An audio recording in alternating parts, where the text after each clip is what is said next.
Hello friends, आप देख रहे हैं आपका चैनल शेयर बाजार विद आयुष। और दोस्तों, बात करेंगे इस वीडियो में अरहम टेक्नोलॉजीज़ के सेकंड डे सब्सक्रिप्शन के बारे में। और दोस्तों, आज कह सकते हैं अरहम टेक्नोलॉजीज़ ने कमाल कर दिया, मतलब सब्सक्रिप्शन ने कमाल कर दिया। इस प्रकार का सब्सक्रिप्शन निकल के आया है। जीएमपी की बात करेंगे इस वीडियो में कि करंट ग्रे मार्केट कितनी है, तो वीडियो को आप पूरा ज़रूर देखिएगा। बात करेंगे अप्लाई करना चाहिए, अवॉइड करना चाहिए, क्या करना चाहिए। फ्रेंड्स, पहली बार अगर आपने चैनल को विजिट किया है, चैनल को ज़रूर सब्सक्राइब कर लीजिएगा। सो फ्रेंड्स, अरहम टेक्नोलॉजीज़ का सेकंड डे हो चुका है कंप्लीट और कल इसका आखिरी दिन रहेगा। 42 रुपीज़ का प्राइस बैंड है, 10 रुपये की इसकी फेस वैल्यू है, 9.58 करोड़ का पूरा इशू है जो आपको सिर्फ एनईसी पर लिस्ट होगा। एनईसी पे लिस्ट का मतलब क्या है कि आपको बाय भी एनईसी पे करना पड़ेगा और सेल भी एनईसी पे करना पड़ेगा। बीएससी का कोई रोल नहीं है, only on one stock exchange, that is NSC. 3000 का लॉट साइज है। जिनको नहीं पता है कि एसएमईज में कैसे ट्रेड होता है, तो ये बात ध्यान रखिएगा दोस्तों, एसएमईज में लॉट में ट्रेड होता है। यानी 3000 का अगर लॉट है तो आपको 3000 के 3000 शेयर्स ही खरीदने पड़ेंगे, और अगर आपको बेचना है तो आपको एक साथ 3000 के 3000 शेयर्स बेचने पड़ेंगे। ऐसा नहीं कि आप 2000 आज बेच दे, 1000 में कल बेच दूँ या बाद में बेच दूँ। एक साथ 3000 सेल करने पड़ेंगे, ये बात ध्यान रखिएगा। और दोस्तों, कुछ मुझसे क्वेश्चंस पूछे जा रहे थे कि एसएमईज में रिस्क कैसे। तो देखिए, एसएमईज में होता क्या है, काफ़ी लो वॉल्यूम काउंटर होते हैं ये, ठीक है। जैसे 9.58 करोड़ का ये पूरा इशू है, तो बहुत बार क्या होता है ना कि बायर्स नहीं मिलते हैं। बहुत सारे एसएमईज आईपी दोस्तों ऐसे होते हैं जिनमें रोज की वॉल्यूम बहुत कम होती है, मतलब एक दो, कभी 10, कभी होती ही नहीं है, क्योंकि बायर सेलर्स के कभी कभार ऑर्डर्स मैच नहीं हो पाते, क्योंकि ज़्यादा तो है नहीं शेयर्स वैसे भी मार्केट के अंदर। और पहली बात, ज़्यादा यहाँ पर आपको स्टॉक में ट्रेडिंग भी होती हुई देखने को नहीं मिलती है।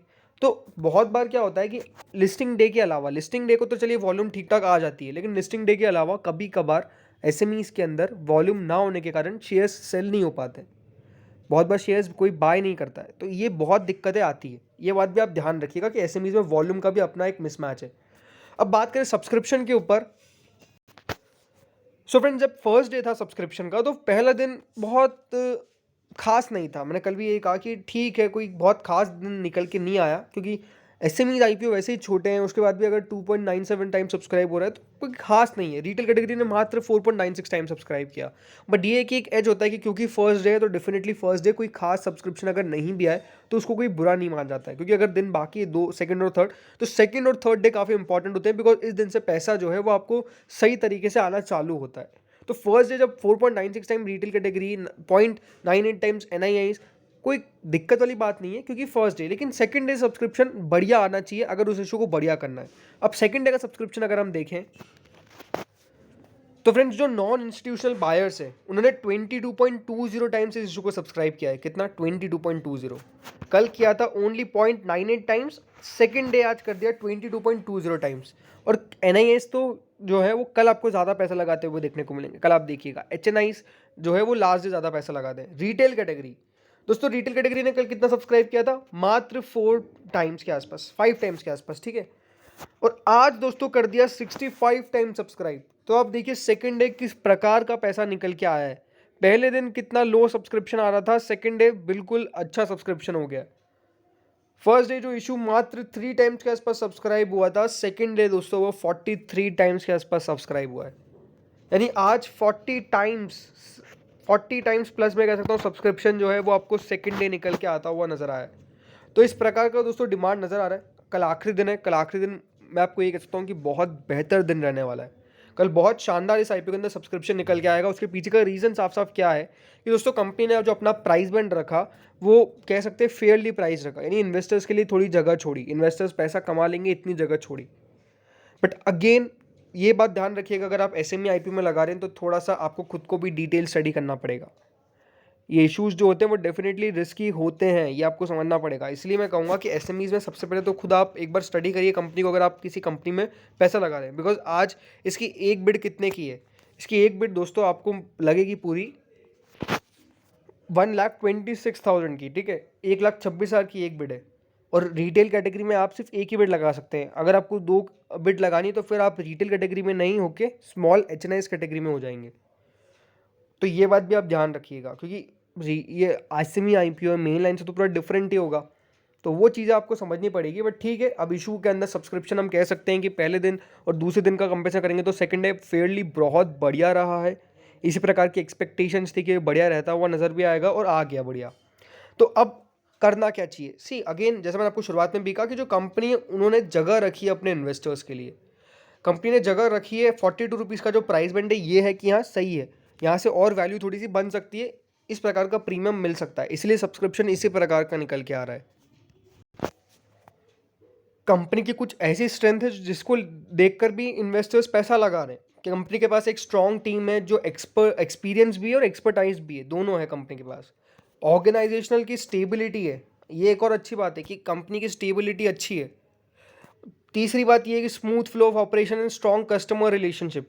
कंपनी का रिलेशनशिप अपने कस्टमर्स के साथ काफ़ी बढ़िया है और फ्लो ऑफ ऑपरेशन भी काफ़ी बढ़िया है। वेल डिफाइंड ऑर्गेनाइजेशनल स्ट्रक्चर है, इंफ्रास्ट्रक्चर और इंटीग्रेटेड मैन्युफैक्चरिंग फैसिलिटी है।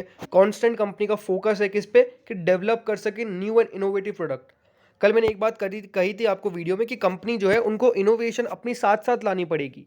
ये आप कह सकते हैं दिक्कत वाली बात भी है, क्योंकि कंपनी को कंपटीशन को मैनेज अगर करना है तो इनोवेशन करना पड़ेगा। एलईडी की एलईडी पे आप नहीं रह सकते हैं, आपको उस एलईडी के अंदर भी नए नए इनोवेशन लाने पड़ेंगे। ऐसा लाना पड़ेगा कि आपका जो प्रोडक्ट है वो डेफिनेटली सबसे अलग दिखे लोगों को। भीड़ में अगर आपको अलग लाना है तो आपको इनोवेट करना पड़ेगा। इनोवेट मार्केट में अगर आप सबसे पहले करेंगे तो आपको फर्स्ट मूवर एडवांटेज भी मिलेगा। और दोस्तों, फर्स्ट मूवर एडवांटेज होना बहुत बड़ी बात होती है, ये बात आपको समझनी पड़ेगी। जब एलसीडी से पहले कोई एलसीडी का जब कोई एलईडी लेके आया तो उसने अपने आप को फर्स्ट मूवर एडवांटेज दिया, उसके बाद उसकी डेफिनेटली सेल्स ग्रो कर गई। तो अगर इस एसएमई कंपनी को एक मिड कैप कंपनी बनना है, एक लार्ज कैप कंपनी बनना है, तो वो डेफिनेटली इनोवेशन से ही हो सकता है। ऐसा नहीं कि कंपनी कभी बड़ी नहीं होगी, होगी बड़ी, बट ये है कि इनोवेशन डेफिनेटली कांस्टेंट कंपनी को लाना पड़ेगा अगर यहाँ पे बढ़िया करना है। और ये कंपनी का फोकस भी है। एक अच्छी बात ये है, जियोग्राफिकल एडवांटेज अच्छा है, कंपनी उन स्टेट्स में ज़्यादा है जहाँ पर लार्ज पॉपुलेशन रहती है, ठीक है, ये अपने आप में एक अच्छी बात है। और कुछ एलिजिबल है कंपनी इंसेंटिव्स के लिए। सी अगेन, इंसेंटिव्स कंपनी को मिलना स्टेट गवर्नमेंट से ये बहुत बढ़िया होता है, क्योंकि इंसेंटिव से कंपनी डेफिनेटली वही पैसा जो है वो अपनी रिसर्च एंड डेवलपमेंट पे लगा सकती है, और वो कंपनी कर भी रही है। अब फ्रेंड्स, करंट ग्रे मार्केट देखें तो करंट ग्रे मार्केट 34 रुपीज़ हो गई है। 34 रुपीज़ से ज़्यादा बढ़िया। आप सब्जेक्ट टू रेट्स देखिए, 85,000 का मिनिमम प्रॉफिट दिखा रहा है। 85,000 सब्जेक्ट टू रेट्स का मतलब क्या है कि इतना मुनाफा हो सकता है।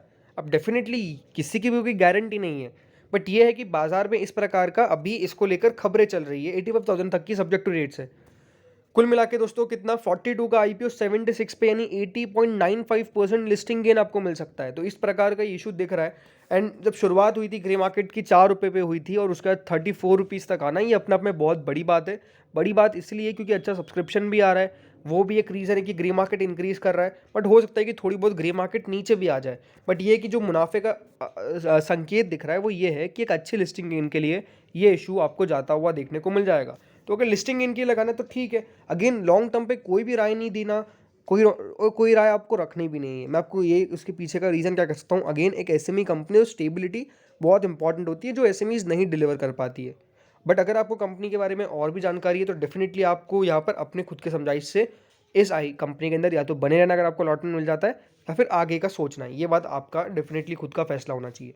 तो फ्रेंड्स, इस वीडियो में इतना ही था। डेफिनेटली कमेंट सेक्शन में बताइए कि अरुण टेक्नोलॉजी आपको आईपीओ कैसा लगता है, आप अप्लाई कर रहे हैं नहीं कर रहे हैं। Thank you friends for watching this video.